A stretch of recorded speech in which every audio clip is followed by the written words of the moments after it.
자, 그러면은 오늘 이제 예약하고 오신 분들 다 오셨기 때문에 일단 진행을 하도록 하겠습니다. 24년 남산고 내신 설명회 올해 처음 하는 설명회거든요. 왜냐면 이제 사실은 시기상조다라는 이야기가 좀 많았어요. 왜냐면 아직 학교가 발표가 확정이 안 됐기 때문에 2월 달에 하는 게 좋지 않겠냐라는 말도 있었는데 근데 비교적 제가 지금 타겟팅하고 있는 남산고라는 학교가 일지망으로 쓰게 되면 될 확률이 굉장히 높은 학교이기도 하고 미리 좀 준비를 하는 게 어머님들께 도움이 될 거다라고 생각을 해서 1월 달에도 하고 2월 달에 또 2차 설명회를 진행하기로 했습니다. 일단 제 소개를 먼저 하자면 저는 이제 강고영어에서 남산고를 가르치고 있는 김준현이라는 영어 강사고요. 저는 뭐 이제 소나무학원, 손쌤 영어, 고등원 본원, 그리고 대치입시 영어 등등에서 이제 수성구권에 있는 내신 학교 및 고3 정시 대비를 위해서 계속해서 강의 생활을 했었습니다. 최근에 기록들을 좀 모아봤는데요. 아무래도 제가 이제 학생들 운이 좀 좋았던 것 같아요. 제가 학생들을 좀 잘 가르쳐서 이 학생들이 뭐 전교 석차가 상위권에 들어섰다기보다는 제가 그 학생들이 수학을 잘하게 만들어 줄 수는 없잖아요. 근데 이제 아무래도 상위권 학생들이 제 수업을 조금 선호하다 보니까 운이 좋게 레코드가 좀 쌓였는데, 근데 제가 봤을 때는 뭐 좀 완전히 우연에 의한 결과물인 것 같고, 학생들이 말하는 제 강의의 좋은 포인트는 제가 나중에 따로 다시 설명을 드리도록 하겠습니다. 제가 어머님들 좀 일찍 오셔가지고 처음에 일지망 어디 썼냐고 여쭤봤는데요. 그 남산고를 선택하신 이유가 뭔지 조금 제가 매년 확인을 하거든요. 그럼 이제 어머님들이 보통 말씀하시는 게 뭐냐면, 수성구권에 그래도 있으면서, 수성구라는 그 바운더리 안에 있으면서 수성구에 있는 이제 어떻게 보면 학원이죠. 학원들의 시스템을 이용할 수 있고, 비교적 뭐 수성구 이제 메인 학교라고 우리가 부르고 있는 뭐 정화였고 뭐 대구였고 또는 뭐 해화였고 또는 이제 남학생이라면 경신이나 뭐 대륜 이런 학교들보다 내신 따기가 좀 더 수월할 것이다. 그래서 수시 준비에 용이할 것이다 라고 생각을 해서 일지망 쓰는 경우가 많은데요. 어머님, 근데 실제로 해보면 내신 쉬운 줄 알고 보냈는데 생각보다 어려워요. 제가 오늘도 이 수업 전에 고3 수업이 있어가지고, 근데 고3은 사실은 그 내신하고는 이제 완전 분리된 친구잖아요. 그러다 보니까 객관적으로 자신의 1, 2학년 내신을 이제 바라볼 수 있는 시간이 돼서 저한테 이제 많은 조언을 해주거든요. 근데 그 고3 수업 때 남산고 친구가 있어요. 그래서 이번에 고3 올라가는 친구인데, 그 친구가 제가 너 혹시 입학할 때, 남산고 입학할 때 그 중학교 성적대가 어느 정도 됐느냐라고 물어보니까 1.7%였다고 하더라고요.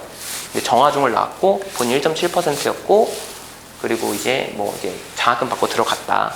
그래서 본인도 사실은 거기 들어간 이유가 내신을 좀 비교적 수월하게 따고 싶어서 들어갔다는 얘기를 많이 하더라고요. 뭐 그 이외에도 제 내신 수업을 들었던 수강생들 중에서는 동도중 상위권 친구들도 많았고, 뭐 신명여중 상위권 친구들도 당연히 많았고, 그 많은 친구들이 지원을 합니다. 이러한 이유 때문에 지원을 하는데 생각보다 진짜 어려워요. 학생들이 1등급이 잘 안 나와요. 그러니까 중학교 때 기본적으로 상위권에 있는 친구들이 1, 2, 3등급 안에 포진이 되는 거는 맞는데 그게 1등급이 되는 게 진짜 힘들더라고요. 그래서 그 이유를 제가 오늘 좀 3가지로 정리를 드려서 어머님들이 오늘 얻어가시는 인사이트가 좀 학생들을 저한테 맡기시지 않더라도 조금 학생들에게 그 도움이 될 수 있게끔 제가 정보를 제공하려고 합니다. 첫 번째 포인트는요, 실제 이제 문제와 함께 말씀드리려고 하는데, 열심히 공부해도 이걸 모르면 꽝이에요. 이게 뭘까요? 바로 어휘죠. 물론 모든 영어 시험이 공통적으로 이 성격을 가지고 있긴 한데, 사실은 평가원에서는 어휘로 일부러 변별력을 만들려고 해서 그런 건 아니거든요. 그건 이제 어떻게 알 수 있냐면, 평가원 같은 경우는 학생 수준의 어휘를 벗어나게 되면 밑에 별표를 치고 나서 이 어휘의 뜻을 제시를 해주죠. 근데 남산고는 굉장히 아이러니하게도, 예를 들면 여기 보이시진 않겠지만 이게 빈칸 추론 유형 문제거든요. 이게 실제로 이번에 2학기 중간고사 때 나왔던 1학년에 나왔던 문제예요. 그래서 이 빈칸에 들어갈 게 뭐냐면 왜곡이라는 정보입니다. 그래서 왜곡이라는 정보를 쓰면 되는데 원래는 왜곡이라는 정보를 뜻하는 단어가 distortion으로 제시가 되어 있었어요. 원문에는 distortion이라고 되어 있었습니다. 이게 왜곡이죠. 학생 수준에서 당연히 알아야 되는 단어고 학생들도 알아요. 그러니까 이제 빈칸에 왜곡이 들어가야 된다는 건 아는데 정답이 뭐였냐면요. 지금 제가 빨간색으로 표시해 놨는데 perversion이었습니다. perversion이라는 단어는요. 곡해라는 뜻을 가진 단어예요. 심지어 어떤 경우에는 심리학에서 그 성도착증 할 때 그 도착이라는 말을 표현하기 위해서 쓰는 단어거든요. 그러니까 네이티브 스피커들 잘 안 쓰는 단어예요. 근데 이런 단어를 정답으로 설정해 놨습니다. 이거 학생들 입장에서 만약에 평가원에 수능으로 나오면 무조건 줘야 되는 단어거든요. 근데 이거를 준 출제자 의도가 뭐냐면 1번부터 5번까지 1번, 3번, 4번, 5번은 학생이 무조건 알아야 되는 단어예요. 그러니까 네가 이 정보만 안다라고 해서 정답을 맞출 게 아니라 나머지 선택지들을 다 완벽하게 소거할 수 있을 수준의 어휘가 안 되면 점수를 줄 수 없어. 이거죠. 그리고 저는 이렇게 지금 출제를 누가 하시는지도 알거든요. 그 분이 굉장히 남상고에서 유명하신 분이에요. 그래서 그분이 출제진으로 들어가게 되면 꼭 저런 스타일의 문제가 나와요. 그럼 그분이 출제를 안 하면 어떻게 되느냐? 그분이 출제를 안 하시면 비교적 빈칸 문제의 난이도가 좀 떨어집니다. 근데 그래도 여전히 출제 기준은 유지가 되고 있다는 게 느껴지는 게 뭐냐면 이번은 2학기 기말고사에 나왔던 문제거든요. 주제를 묻는 문제인데 이게 교과서 지문이에요. 교과서 지문 상대적으로 쉬운 게 맞거든요. 근데 이것을 뜻하는 주제글에 어휘를 원래는 risky라는 단어를 썼었어요. risky 이제 위험성 있는이라는 뜻이죠.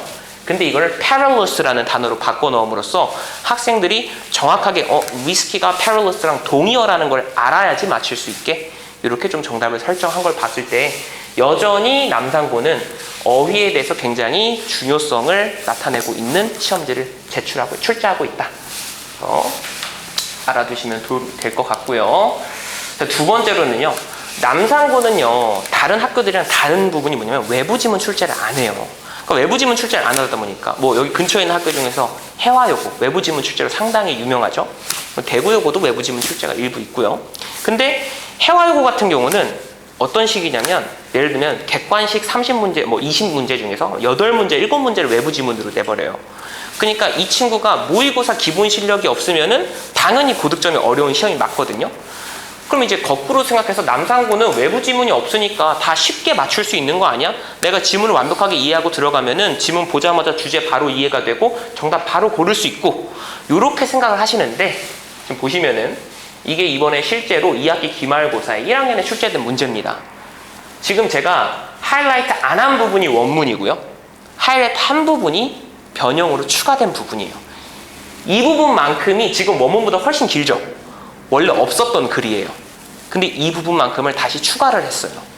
그러니까 학생들 입장에서 내가 분명히 아는 지문이라고 생각해서 쉽게 보고 풀려고 했는데 안 풀리는 거죠. 그 다시 위를 보니까 상당히 길게 변형이 되어 있다는 게 발견이 되는 거고요.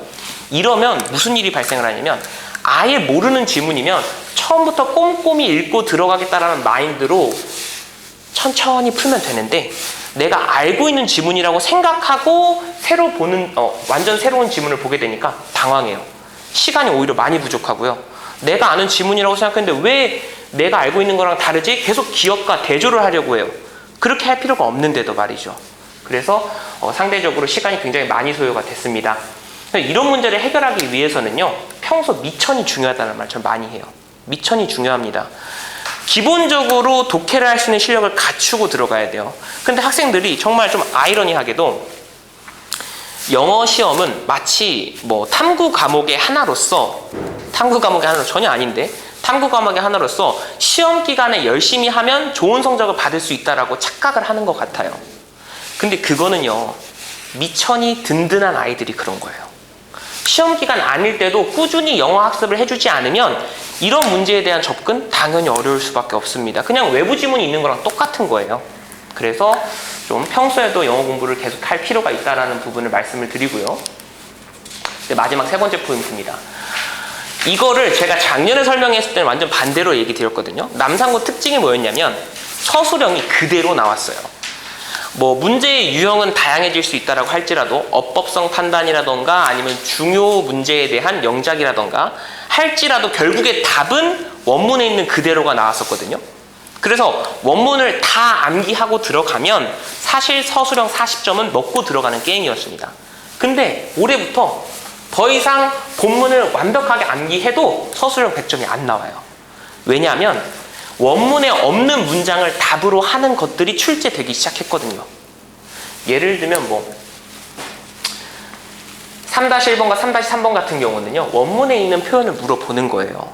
근데 3-2번 같은 경우는요, 밑줄 친 B가 가리키는 한 문장을 윗글에 찾아 그대로 쓰세요라는 것은 물론 윗글에 있는 문장을 쓰긴 쓰겠지만 글에 대한 이해가 없으면 이 친구가 아무리 암기를 하더라도 어떤 문장을 쓸지 모르는 거죠.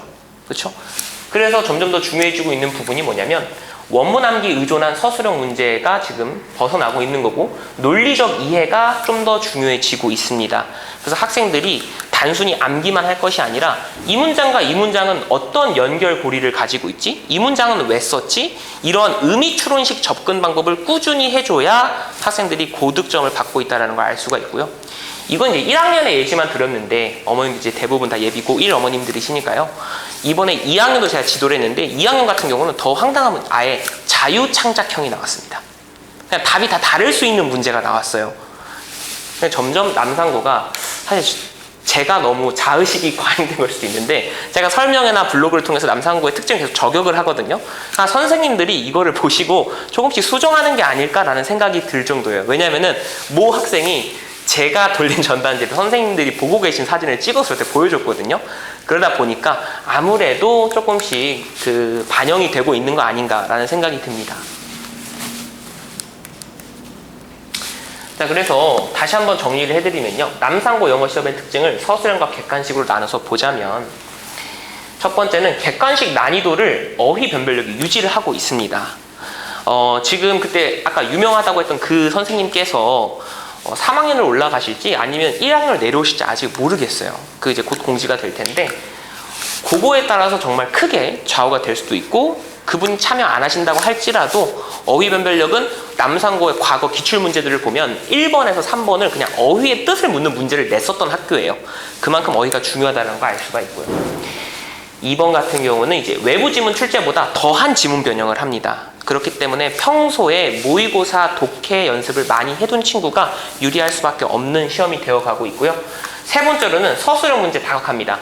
암기를 안 하자는 게 아니에요. 전 중요 문장에 대해서 암기를 시킵니다. 학생들한테. 통으로 암기시키지는 않아요. 근데 비교적 1학년 1, 2학기 때는 지문의 개수가 적죠. 남상고 시험의 특징 중에 하나인데요. 지문의 개수가 많지가 않습니다. 그러니까 통 암기도 가능하기는 해요.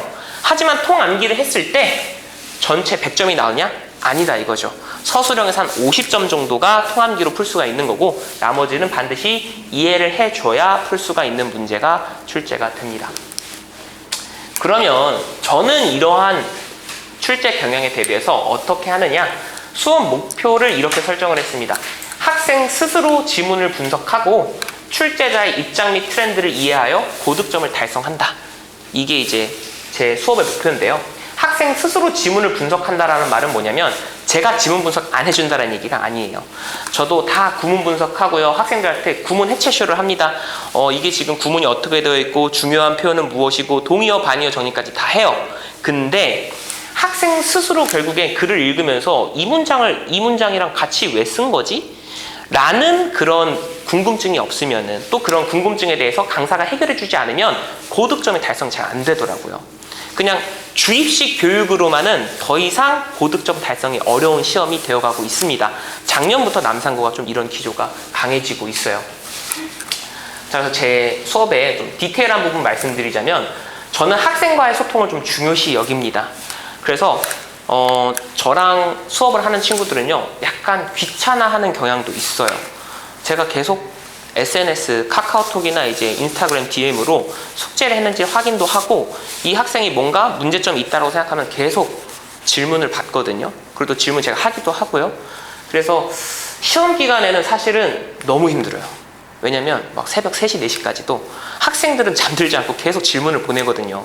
그럼 저도 그 패턴에 맞춰서 대응을 해줘야 되기 때문에 저도 새벽 3시, 4시까지 잘 못 자고 있고요.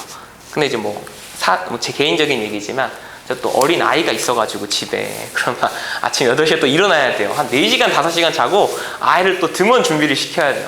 엄청 피곤하긴 한데 그래도 그렇게 했을 때 통계적으로 보면 밤새 저를 괴롭혔던 친구들이 점수가 좋아요. 이번에도 한 사례를 말씀드리자면 가장 최근의 걸 말씀드리면 남산고 이제 문과 전교 4등하는 친구가 있거든요. 그 친구가 정말 아쉬웠어요. 뭐냐면 1학년 때부터 제 수업을 들었거든요. 근데 계속 2등급이 나오는 거예요. 2등급 나오는 거예요.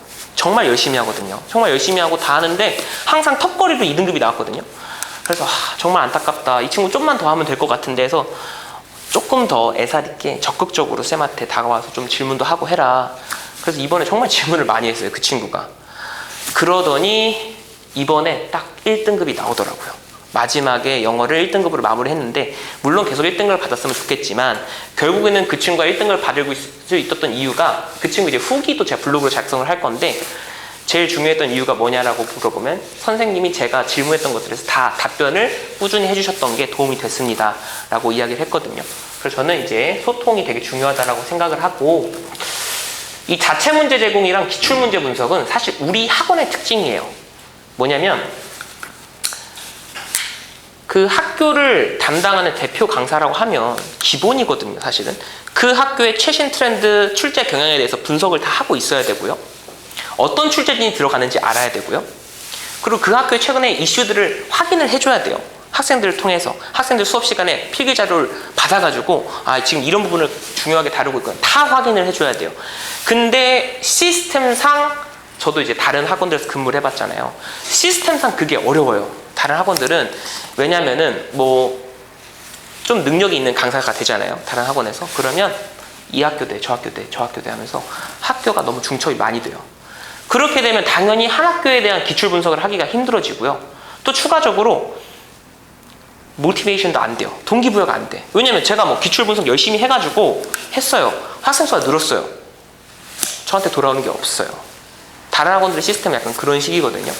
그런데 저희 학원은 이제 전 강사가 내신을 대표하는 강사들은 다 비율제로 돌아가고 있고 그리고 자기 책임하에 수업이 이루어지기 때문에 철저한 기출문제 분석이랑 자체 문제 제공 요거 이제 기출문제 분석 방금 말씀드렸는데 자체 문제를 제공하냐 안 하냐도 큰 차이입니다.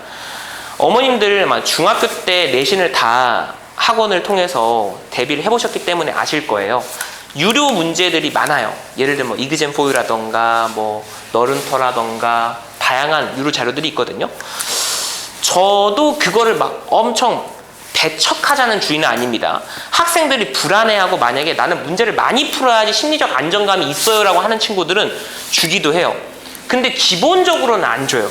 저는 전체 학생에 대해서는 안 주려고 합니다. 왜냐면 풀어봤자 독이죠. 그러니까 심리적 안정감은 얻는데 이 문제가 안 나와요. 이 학교에 맞춤 문제를 제공을 해줘야 돼요. 근데 그게 조금 수성구에서는 잘 안 되는 경향이 있고 저희 학원은 모든 강사가 동형 모의고사를 제공을 합니다. 학교 시험과 지금은 완전 겉표지부터 속지까지 완전 다 똑같은 시험지를 제공을 해요. 그래서 매번 똑같은 연습을 할 수 있도록 해서 학생들이 높은 고득점을 달성할 수 있고요. 그리고 마지막으로는 이제 동기부여를 제가 강조를 하는데요. 이런 경우가 있어요. 제가 실제로 작년에 1학기 때 남산고 1학년 학생을 가르쳤는데 그 친구가 점수가 10에서 20점 사이였어요. 그러면 사실은 내신 10에서 20점 사이라는 것은 또 절망적이잖아요. 사실은 이 친구가 그냥 일반적인 강사였으면은 튕겼을 수도 있고 안 될 것 같으니까 좀 희망이 안 보이니까 그렇죠?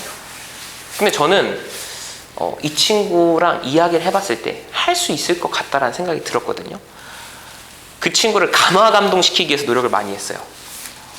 물론 실력적인 부분도 중요하죠. 실력적인 부분은 제가 컨텐츠로 제공을 하는 거고 10점, 20점대라는 것은 이 친구의 좀 마인드셋에 문제가 있는 것 같다. 아예 공부를 손을 놓은 것 같다. 그래서 공부를 하게끔만 방향을 좀 돌려주면 이 친구는 점수가 오를 거다라고 생각했는데 아니나 다를까 점수가 뭐 10점, 20점대가 90점 되진 않았죠. 그러면 이제 학교 시험 문제가 있는 거고 60점대까지 올라섰거든요. 저는 사실 그때도 100점을 맞은 친구들이 다수가 있었긴 했는데 그 친구가 제일 보람이 있더라고요. 그래서 이 친구는 정말 이게 우리는 아이들이 보통 그 정도 전대가 되면은 포기하거나 안 된다라고 그냥 지레짐작하는 경우가 많은데 절대 그렇지 않습니다. 가능성은 항상 열려 있고 누구든지 올라갈 수 있다는 것을 수업 시간에 항상 강조를 많이 합니다. 그래서 제가 약속드릴 수 있는 건 뭐냐면 제가 그런 거 약속은 못 드려요. 저한테 보내시면 무조건 100점입니다. 아니에요.